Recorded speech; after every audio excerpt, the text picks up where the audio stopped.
Hello and welcome to Hebrew Bible Verse a Day. We are going to be doing something slightly different today, and that is that after we've done the normal going through and the normal translation and reading, we're actually going to be going through it a lot slower in terms of reading. And just if you're not sure how to read Hebrew already, this should be very, very useful for you, because you'll actually be able to follow along with me, and within a few days you really should be starting to get a pretty good understanding of how to read Hebrew on your own, even if it's not with me. Anyway, without further ado, let's go and read. It's Genesis, Bereishit, chapter 2, verse 3. And if you remember, Gimel, that's this letter here, is the numeric value for 3. Okay, or the numeric letter of the value for 3 in Gematria. So we'll read this fairly fast first, and then go over the translation. Vayevarech Elohim et Yom Hashvi'i v'yikadesh oto kivo shavat mikol melachto asher bara Elohim la'asot. In English, and God blessed the seventh day and he hallowed it, because that in it he rested from all his work which God in creating had made. Okay, let's see if we can come up with a better understanding of the verse when we translate it from the original Hebrew. V'yivarech Elohim, and he blessed. Bet Reish Chaf, or Chaf Sofit, is the root of the word bracha, which means blessing. Elohim is a name for God, and actually the only name for God that we've used so far in the Torah. So, and God blessed et Yom Hashvi'i, the seventh day, Vayikadesh oto. Here he's got and hallowed it. Vayikadesh oto, kadosh is holiness. There's also an idea that something that is holy is separated, and that's actually why it's holy. So, for example, it uses the phrase in the Talmud that a man mekadesh his wife, and that means that they're just for one another, and she's not going to be with any other man. So, and he made it holy. Kivo shavat mikol melachto. Kivo means, well, ki can mean because or that, because in modern Hebrew, and Shavat is like the word Shabbat or Sabbath, that's it exactly, and it means rest. Mikol, from all, melachto, his work. Now it's quite interesting where it says his work. Melachto is his work. Melacha is the word for work that you're not meant to do on the Sabbath. So melachto. So what do we mean by his work?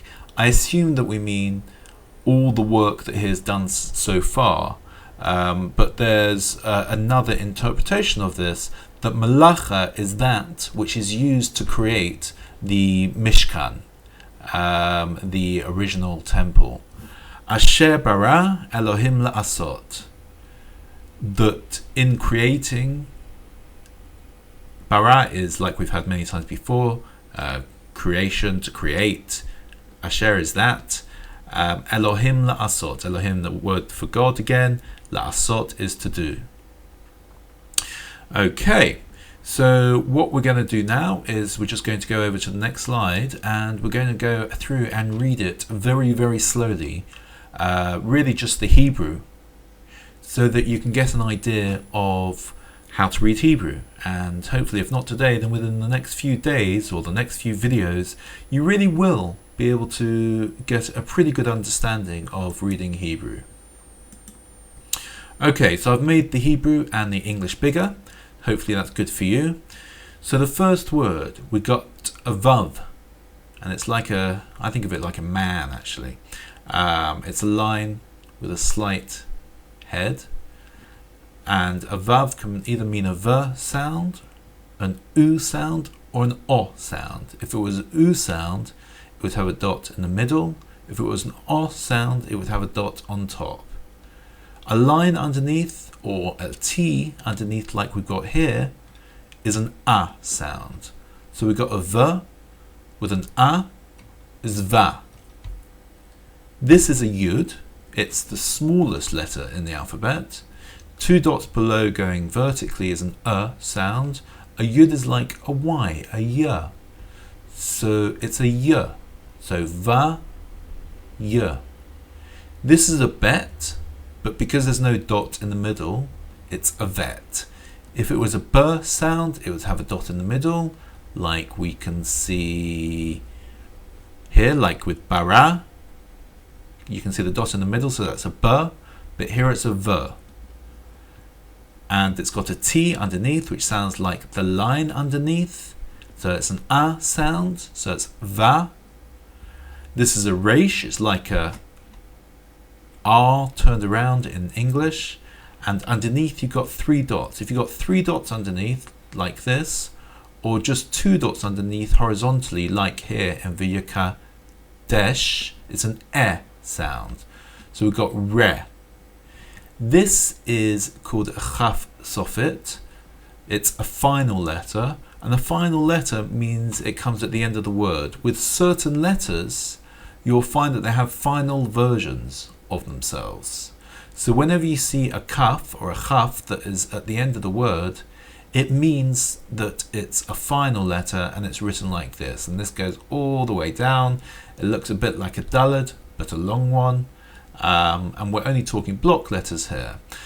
Now, if you were really studying Hebrew at university, you would be taught that there is a difference in sound between the line underneath and the T underneath, and 3 dots like this, and 2 dots like here in V'yakadesh. But for the purposes of modern Hebrew and how we read it, we treat them the same. So we've got a Va, we've got a Y, we've got a Va, we've got a Re, we've got a Ch. As it's at the end and it doesn't have its own sound, it's just pronounced together with the Reish, so it's Rech. So Va, Y, Va, Rech. Let's go on to the next word as well. We've got an Aleph, the first letter of the alphabet. It's a diagonal line with a leg on top and a leg below. And once again, we've got the 3 dots below. So an Aleph is the equivalent of an A. And here, because it's got 3 dots underneath, forget about the 2 vertical dots for the moment, it's E. And then we've got a Lamed, that's the biggest letter, so it's a L sound. But because it's got a dot on the top to the left of it, and you see that not just with Lamed, but other letters as well, it's an O sound. So E, Lo.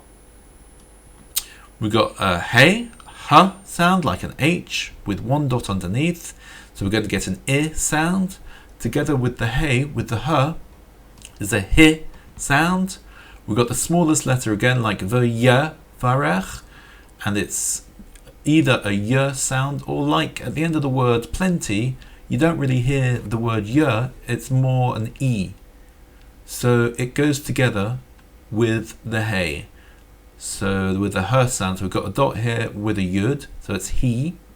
And then this is a final little letter as well, it's a Mem, a M sound, but it's on the end of the word, it's a final Mem, so it's a M sound. And once again, it doesn't have any of its own vowels, so it joins on to the Hey, the Yud, and the Mem. So it'll be like him. So we've got E, Lo, him. The next word is a 2-letter word. We've got the Aleph again, like in Elohim, so it's an sound. Also has the 3 dots below it, so it's an E sound. We've got the Taf, which is like a T in English, and it's a T sound, so join the 2 letters together. We've got E and T, Et. And then we've got a Yud again, which is a Y sound. We've got a Vav, and here the dot is above it, so it's an O sound. And then we've got the Mem Sofit, like in Elohim. So we've got Y, O, M, Yom. So we've got Et, yom. Et yom. And that's 2 words. We've got a hey sound coming out, but that's a ha. We got shin, and it's a shin rather than sin, because if it was a s sound rather than a sh sound, it would have the dot here instead of on the right candlestick. We've got 2 dots underneath, so it's a sh. So we've got a hey with a line underneath, so ha, sh. Now it's a vet. Do you remember we've had a vet here in v'yavarech, but it's got 1 dot underneath, so it's v, and together with a kind of silent yud, so it's v, and then an ayin, which is a hard aleph. It's a hard aleph, an a sound, but it's an a sound. It's got 1 dot underneath, and it also goes together with the smallest letter of the alphabet, an e, a yud, so it's e. So it's yom hashvi'i, ha, sh, v, e, ha, sh, v, e. But as it happens here, the shin also joins in with the rest of the letters. So it's ha, shvi, e, ha, shvi, e. So let's just go back and we'll do these 5 words and then we'll end. Vayevarech Elohim et Yom Hashvi'i. We'll say that again. Vayevarech Elohim et Yom Hashvi'i, which means in English, and God blessed the 7th day. Okay, we're going to finish off, but before we do, I just want to tell you about a book you can get on Amazon, which I strongly do advise that you purchase. It'll give you a list of all the letters and kind of go through it in text as well. There's also audio with this book. So just do a search, go to Amazon. It's Read Hebrew in just 90 minutes. And I'll put a link below this video where you can go straight to Amazon and get that book. I'll also include the .co.uk if you're in the UK, but whichever Amazon you're using, just search for Read Hebrew in just 90 minutes, and I strongly do advise that you do get that book. So I hope that you have enjoyed this video. It's been slightly longer than usual because we've gone over a few words very, very slowly, because I really do want you to start reading the Hebrew yourself without looking at the transliteration. Please do give me feedback on what you think of this new format, whether I should continue doing, the slow bit in the future lessons as well. I guess if you don't like it, you can just not watch the end bit, just get the first bit like normal. But it's really, really useful for me to know your thoughts. Please remember to like, to share, to comment on this video, and that really keeps me going and makes me really, really happy. So thank you very much from Ben Shaffer, from Jerusalem, from Yerushalayim, Shalom, and Lehitraot.